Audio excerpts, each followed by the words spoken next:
We're on the clock again, Mensch. We have a commitment to our YouTube page and to everyone who started with us at YouTube to make sure that we're going to give new, unique, above and beyond content. And today's a perfect example. Dropping tomorrow my top 50 for everyone to take a look at. Subscribe, McShay, the McShay Report. Google it, subscribe.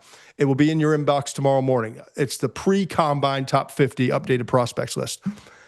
I'm going to release a lot of information, my top 100. I couldn't stop at 50. I got to 100. So let's get into two positions that are really interesting to me here, okay? First of all, wide receiver. I know we've talked a lot about the edge class. This edge class is deeper in talent. Doesn't have maybe Abdul Carter at the top, but deeper in talent from that unbelievably good class a year ago. The wide receiver group a year ago, especially with Travis Hunter now moving full-time cornerback, was underwhelming coming in, but actually turned out some pretty good players, like obviously Teteroa McMillan, Offensive Rookie of the Year, Emeka Ibuka, and several other guys. So with that said, I went and looked at my top 100 wide receivers, Mensch. 18 guys in the top 100. For perspective, Carnell Tate, Lemon, Tyson are kind of that top tier. Right behind him, you get some big guys. Denzel Boston, Washington, Malachi Fields from Notre Dame. Then you've got these kind of slot guys, right? Zachariah Branch, Casey Concepcion, Omar Cooper Jr., Jeremy Bernard are 6, 7, 9, and 10. Mixed in there, you got Chris Brazel II, who's 6'5", 200 pounds. Gazelle, just burner down the sideline. I think it has a lot more route running ability than maybe the tape showed. Anyway, those are the top 10. Then you get Chris Bell, who gets the A.J. Brown comparisons. I see what people are saying, but coming off the ACL injury and really raw. Ted Hurst from Georgia State, but really impressive week. So all the way down to Antonio Williams. You got Deion Burks, Elijah Serrata's mixed in there. Kevin Coleman, who had a great week at the Senior Bowl. Jacoby Lane is the big, tall receiver from USC who could sneak in the top 100, and Bryce Lane from North Dakota State. So those are the 18 wide receivers. Last year, 13 came off the board in the top 100. One of them was Travis Hunter. And it's a significantly better group from a year ago. Is it? I think so. Hear me out. The numbers are suggesting that, right? Statistically, what you're saying, I get. My question is that because we're weaker at other positions? Is the lack of depth at a running back position, or the lack of elite talent at tight end, a deeper class, but not a lot of guys are going to go in the top 100, right? Is that driving up these receivers, and also the evolution of receivers? Used to be. Do you remember the days when we would say, you could draft a receiver early, but it might take a year or two for them to get comfortable in your system, and they might not be productive right out of the gate? Those days are gone. These receivers could step in right away, and for whatever reasons, you could 7-on-7 it all day. Whatever the reason is for it, coaches got better with them, bringing them along. Whatever it is, they are productive more. They're more productive earlier, and I think that's driving up the value of these receivers. So I do like this class. I think there's a lot of different weapons here, and there's a little bit of whatever you want to get. Like, they've got different fits for different teams. That's all great. I get you, and yeah, maybe part of it is that. And quite honestly, I could see a world in which Bryce Lance from North Dakota State and Kevin Coleman Jr. and Jacoby Lane are all early day 3, early 4th round. Yeah. Yep. So that would be 15. And you say, well, there's only 2 more guys. But I would argue then, one of them was because he played cornerback and wide receiver. I would also argue, I love Trey Harris's tape, and he's a perfect fit in a West Coast offense and all that. But he didn't run well, and he was really unrefined as a receiver. Jack Besh had an awesome year, and he was so consistent and all that. But there was nothing special about him, in terms of, is he going to be this huge impact player? Isaac Tesla, I was surprised. He had a pretty good rookie year, but I was surprised. I thought he was more of a 4th round guy. He went 70th overall. And then Savion Williams is a gadget guy, doesn't know how to run routes. Returning guy, throw him in the backfield, and he's not. So I didn't love that. I just got done watching these guys. I got 12 deep. And you've got the big, tall guy. You get those first 3. They're in a class of their own. Then you got the Boston, who's just a power forward. He will head top you and embarrass you with his physicality. And those hands are like steel traps. And then After that, you've got Malachi Fields, who maybe I'm a little too high on. I'm higher than some other people, and I get the analytics. He's a frightening player, but the analytical profile, I get it. I see something in him that's kind of special.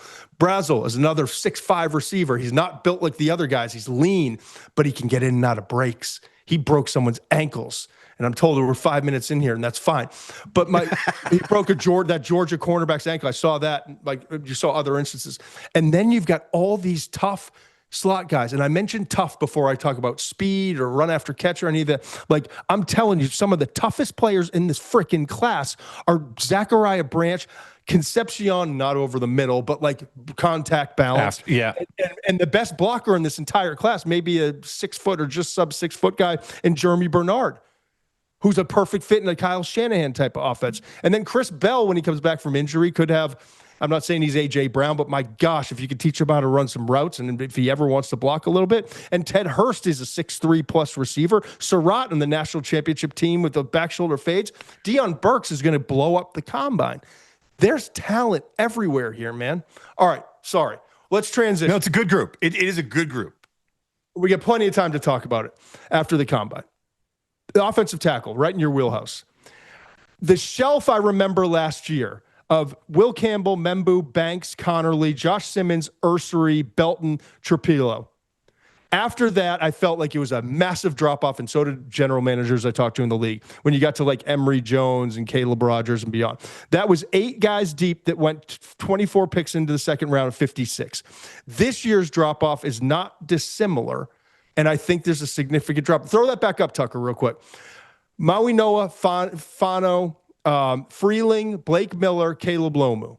Caden Proctor with the traits. Max Ihenachor from Arizona State, 3 years playing football. Came over, at 13 years old. Still a lot of football ahead of him and still growth, but my gosh, he moves really well with that basketball background. But after that, and I know some people like Caleb Tiernan and Jennings Dunker, probably a guard, and Austin Barber from Florida. I think after 7, after Mad Max from Arizona State, there's a big shelf here. Thoughts? Might be even thinner at top than you're saying. I think that Max should be higher up the list. I think he's in the running to be the 3rd tackle off the board. That's how high I feel about him. Interesting. I mean, all I hear about is he's raw. I don't see that really on tape in terms of his pass protection. I think the run game a little bit, but he's also is smart. He tough? Is he strong? Is he physical enough? I know when someone when I think it was Derek Moore tried to get into his face at the Senior Bowl, he was ready to throw hands immediately. I think when he's on tape, when you're watching him fight to sustain and fight in the run game, I have no problem with it. I didn't see anything there. I know I don't watch every snap of every player, but I didn't see anything there that was concerning to me. I thought the effort was above average, if not, satisfactory. So for me, I think Mad Max could be the 3rd best tackle in this class.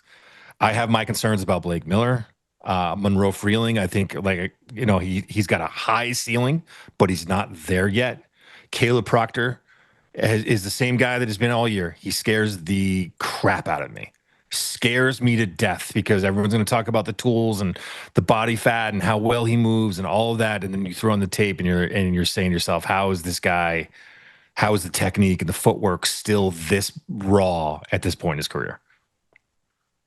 I mentioned that edge group. I got 13 guys in the top 100 as well. So we'll have all this for you. We got the combine next week. Please get a part of this. We're going to be there all week, starting on Monday with intel and all the different things that we have to share from the conversations we're having. We're talking to GMs. We have a couple quarterbacks we might interview as well.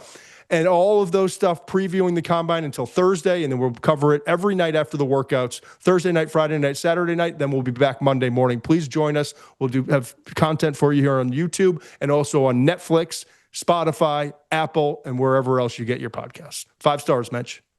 Thanks, man. Must be 21 plus and present in select states. For Kansas, in affiliation with Kansas Star Casino. Or 18 plus and present in D.C. Gambling problem? Call 1-800-GAMBLER or visit rg-help.com. Call 1-888-789-7777 or visit ccpg.org/chat in Connecticut. Or visit mdgamblinghelp.org in Maryland. Hope is here. Visit gamblinghelplinema.org or call 1-800-327 for 24/7 support in Massachusetts, or call 1-877-8-HOPE-NY or text HOPE-NY in New York. For Louisiana, call 1-877-770-7867.